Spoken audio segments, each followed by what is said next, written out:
युधम्युषच विक्रांत उत्तमौजाशच वीर्यवान सौभद्रो द्रौपदेयाशच सर्वैव महार्था।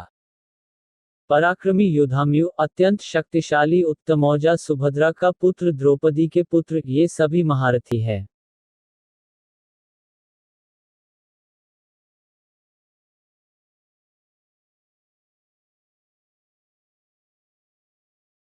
अस्माकं विशिष्टा ये तानिबोध द्विजोत्तम नायिका मम सैन्यस्य संज्ञात तान ब्रवीमि ते।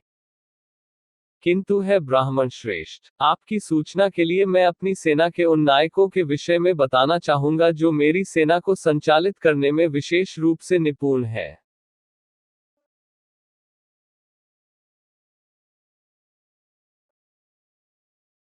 भवान भीष्मश्च कर्णश्च कृपश्च समितिंज्य अश्वत्थामा विकर्णश्च सौंदित्यैव च। मेरी सेना में स्वयं आप, भीष्म, कर्ण, कृपाचार्य, अश्वत्थामा, विकर्ण तथा सोमदत्त का पुत्र भूरिश्रवा आदि है जो युद्ध में सदैव विजय रहे हैं।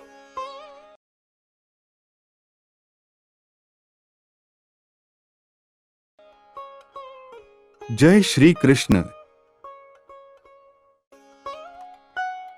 दुर्योधन उन अद्वितीय युद्धवीर का उल्लेख करता है जो सदैव विजयी होते रहे हैं।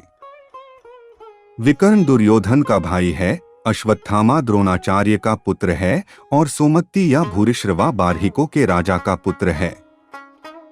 कर्ण अर्जुन का आधा भाई है क्योंकि वह कुंती के गर्भ से राजा पांडु के साथ विवाहित होने के पूर्व उत्पन्न हुआ था। कृपाचार्य की जुड़वा बहन द्रोणाचार्य को ब्याही थी। और इसे के साथ आज हमने पहले अध्याय का 8वें श्लोक का तात्पर्य देखा। अब हम कल 9वें श्लोक का तात्पर्य देखेंगे। हरे कृष्ण कृष्ण कृष्ण हरे हरे, हरे राम राम राम हरे हरे।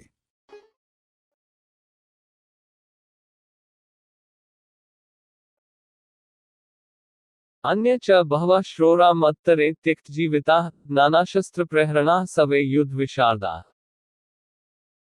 ऐसे अन्य वीर भी है जो मेरे लिए अपना जीवन त्याग करने के लिए उद्धत है। वे विविध प्रकार के हथियारों से सुसज्जित है और युद्ध विद्या में निपुण है।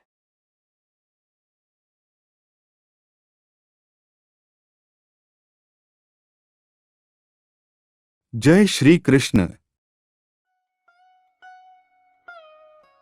जहां तक अन्य कायथा, जयद्रथ, कृतवर्मा तथा शल्य का संबंध है, वे सब दुर्योधन के लिए अपने प्राणों की आहुति देने के लिए तैयार रहते थे।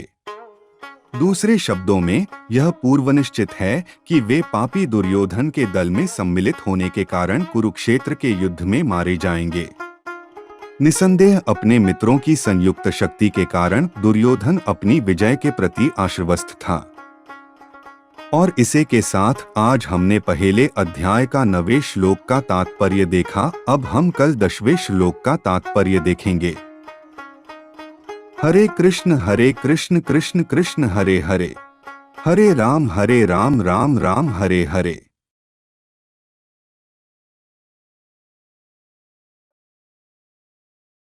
अप्राप्त तदस्माक बलम भीष्माभिरक्षितम पर्याप्त त्विदमे तेषा बलम भीमाभिरक्षितम।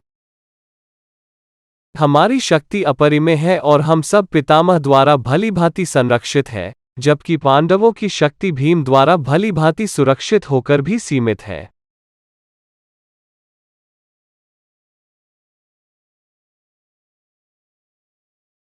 जय श्री कृष्ण। यहाँ पर दुर्योधन ने तुलनात्मक शक्ति का अनुमान प्रस्तुत किया है।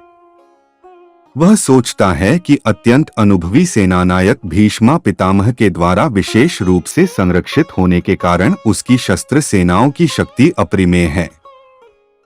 दूसरी ओर पांडवों की सेनाएं सीमित है क्योंकि उनकी सुरक्षा एक कम अनुभवी नायक भीम द्वारा की जा रही है, जो भीष्म की तुलना में नगण्य है। दुर्योधन सदैव भीम से ईर्ष्या करता था क्योंकि वह जानता था कि यदि उसकी मृत्यु कभी हुई तो वह भीम के द्वारा ही होगी। किंतु साथ ही उसे दृढ़ विश्वास था कि भीष्म की उपस्थिति में उसकी विजय निश्चित है क्योंकि भीष्मा कहीं अधिक उत्कृष्ट सेनापति है। वह युद्ध में विजयी होगा उसका दृढ़ निश्चय था। और इसे के साथ आज हमने पहले अध्याय का 10वें श्लोक का तात्पर्य देखा। अब हम कल 11वें श्लोक का तात्पर्य देखेंगे। हरे कृष्ण कृष्ण कृष्ण हरे हरे, हरे राम राम राम हरे हरे।